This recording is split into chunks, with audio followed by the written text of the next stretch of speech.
Bonjour les gars, bienvenue dans la troisième vidéo de notre série sur le NLP les gars. Alors dans la vidéo précédente, nous avons vu comment créer des tokens à partir de notre test comme ça. On a vu comment prendre un texte en entrée et créer des tokens associés. Alors aujourd'hui les gars, on va d'abord construire un vocabulaire, c'est-à-dire un vecteur de vocabulaire associé à notre test. Vocabulaire, c'est-à-dire vraiment on va considérer toutes les phrases qui sont dans notre dataset. On va construire un vocabulaire associé. Et en tout cas, aujourd'hui, le but, c'est vraiment de voir comment on construit ce vocabulaire-là. D'accord, les gars? Parce qu'on a dit, chaque vidéo, on essaie d'expliquer des petites notions pour ne pas vous perdre, les gars. D'accord? Sans plus tarder, on vient ici, on va créer une nouvelle fonction pour ça. Alors, appelons ça fonction. On peut appeler ça bulle vocabulaire, par exemple. Bulle vocabulaire. OK.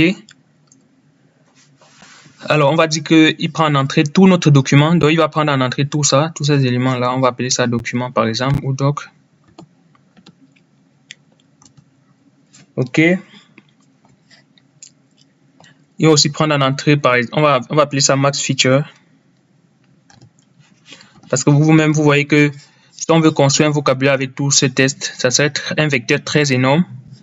Donc, on va par exemple limiter la taille du vecteur avec cet élément. Comme ça, on récupère juste les mots 13 qui sont les plus représentatifs. Donc, on va appeler ça max feature. Déjà, feature, c'est comme ça. Ici, on va mettre par exemple à 5000, c'est-à-dire notre vocabulaire sera constitué de 5000 mots par exemple. Ce qui est d'ailleurs petit, on verra plus tard comment l'optimiser, ces paramètres, en fonction de ce qu'on veut construire. C'est tout. On va d'abord aller sur cette base. Et on verra quoi faire au fur et à mesure. Alors, qu'est-ce qu'on va utiliser comme librairie ici?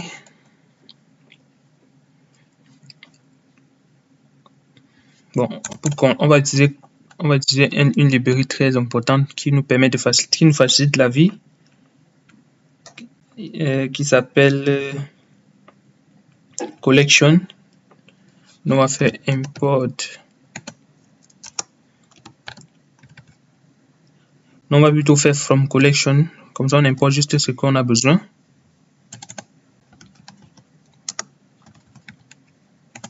OK. Import counter. Oui, counter. OK. Comme ça ici.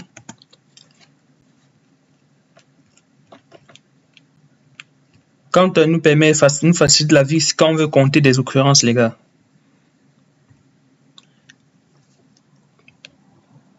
Donc déjà ici, on va compter les fréquences des mots. Donc on va appeler ça fréquence par exemple. Égal à counter, on initialise la classe. Ou bien on crée une instance de cette classe. On va parcourir nos documents ici. Donc on va faire par exemple for doc in doc.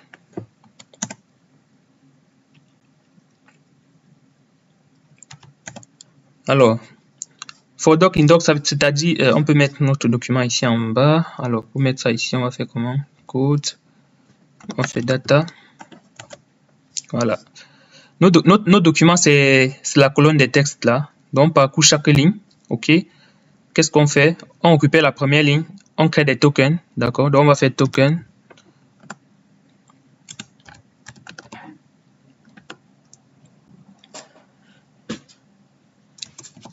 On appelle notre fonction qu'on a implémentée la dernière fois, tokenage, qui prenait en entrée doc, OK, qui est un test. Il prenait quoi comme paramètre? OK, il prenait aussi ça. L'idéal, ce serait de le passer ici également. OK. D'ailleurs, on peut faire la même chose. On peut mettre 1 ici. Et bien sûr, il faudrait que ce soit les mêmes valeurs. Donc, comme ça, on passera les tokens ici. D'accord? Comme ça, on va créer des tokens associés à la ligne 1, par exemple.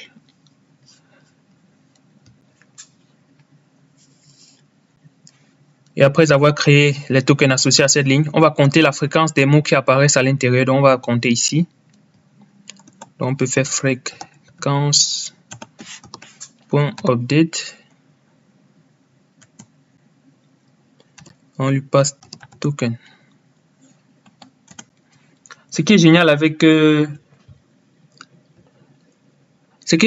cette classe-ci, les gars, c'est qu'il va directement compter la fréquence des mots qui sont dans les tokens. Imaginez, il va créer directement un dictionnaire dans lequel il compte la fréquence de chacun des mots. Si par exemple dans la première ligne, il y avait le mot, il y avait par exemple le mot little par exemple, il va noter l'occurrence 1, et dans la seconde ligne, il y a encore le mot little, il va compter l'occurrence 2, ainsi de suite.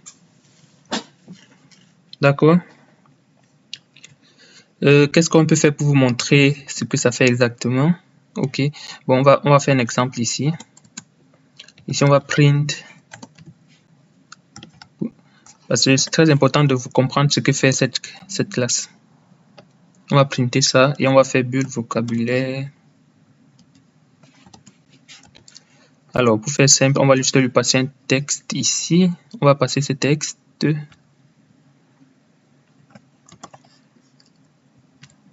On va passer ça. Alors, non.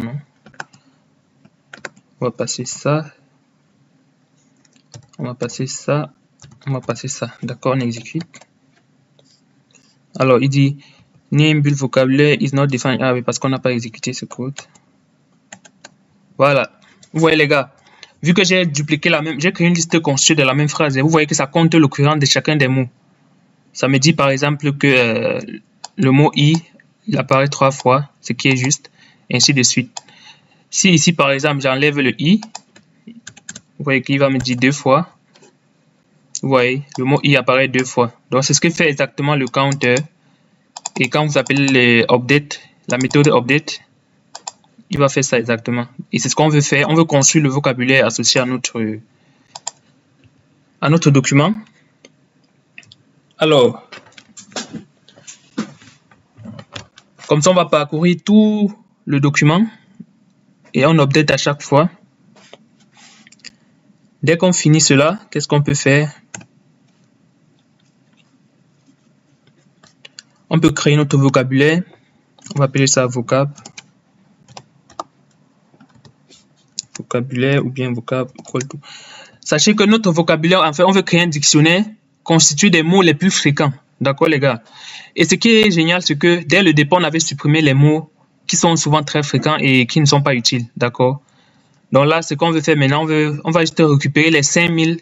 On a mis 5000 ici. On va récupérer les mots, les max features les plus fréquents. D'accord? Donc, on va récupérer les 5000 mots les plus fréquents. Ici, c'est ce qu'on veut faire ici. On a déjà un dictionnaire constitué de tous nos mots avec leurs occurrences. On peut juste récupérer les 5000 mots qui apparaissent le plus de fois. Pour ça, alors ici, on peut faire une boucle. On peut faire un for, par exemple. Ce qui est génial, c'est qu'on peut aussi... Il y a une méthode max feature ici. Il y a une méthode ici qui permet de récupérer déjà les mots les plus fréquents. Donc, on va faire ça directement. On va mettre les mots. On va créer un dictionnaire avec la clé mots. Oui. Et la clé... Alors, on va faire une boucle imbriquée ici. On va faire for i milieu. On va faire in enumerate. Voilà.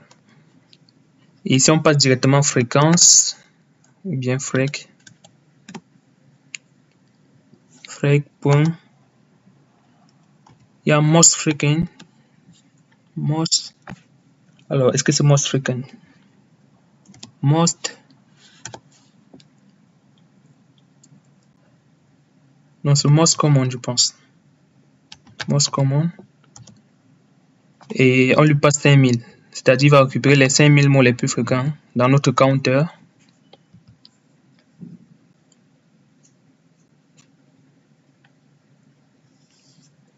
OK. Et quand il récupère le mot et sa fréquence. Donc, on va appeler word.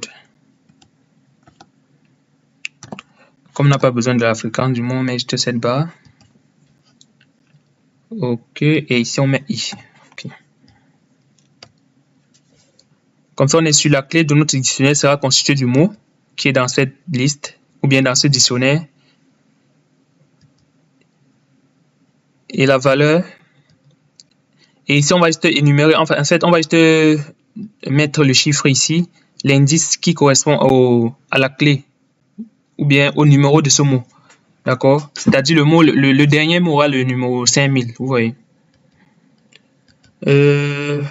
Déjà, on est bon. Parce qu'on n'a pas besoin de la fréquence ici. On aura notre vocabulaire ici. On peut déjà retourner le vocabulaire. Return vocab. OK. Comme ça, ici, on a le vocabulaire de notre dataset. Je pense que c'est tout. Hein? Alors, pour ne pas importer, on va copier cette librairie. On va l'importer plus haut. OK. Déjà, on peut voir ce que ça donne. Je vais faire un truc. Je vais mettre juste, par exemple, 20 ici. 20. Voilà. Et on exécute. Et ici, j'exécute ça. Et ici, au lieu de passer ça, je passe directement le vrai jeu de données. Donc, je passe data. Et je passe texte. Voilà. C'est-à-dire, voici notre vocabulaire. Bon, on va commenter ça. Pour qu'il voilà. Voici notre vocabulaire, c'est-à-dire les 20 mots les plus fréquents dans notre test. Vous voyez que voici les 20 mots qui sont les plus fréquents dans notre test, les gars. Bien sûr, on a ignoré ce token-là. Essayons un peu de faire un truc. Essayons de faire un truc, les gars. Essayons de supprimer ça. Alors, je vais supprimer ça pour un instant. J'exécute. OK. Voilà. Vous voyez que dans les 20 mots les plus fréquents de tout notre dataset que vous avez vu là, vous voyez quand même qu'il y a le mot, il y a les mots comme nous avons supprimé récemment, vous voyez. C'est pour ça qu'il était important de supprimer les mots comme ça, vous voyez. Comme it, qui n'apporte pas de sens. Je voulais juste vous montrer un peu l'avantage de supprimer, d'appliquer le stop word que nous avons fait plus tard, que nous avons fait plus tôt. Comme ça, en le supprimant, on n'a pas ces mots-là ici à l'intérieur. Ça, c'est juste les 20 mots les plus fréquents de notre test. Donc, ici, on va remettre nos 5000. 5000. On peut même mettre 10 000. Hein. Je pense que 10 000, c'est bien. Voilà. Comme ça, on récupère les 10 000 mots les plus fréquents de notre test. J'ai mis 10 000 ou 1000. Ouais, c'est bien 10 000. C'est bien 10 000. On récupère les 10 000 mots les plus fréquents. D'accord? Et à chaque fois, on met juste l'indice. Et ça, c'est juste l'indice du premier mot, deuxième mot, troisième, ainsi de suite. Ça, c'est notre vocabulaire.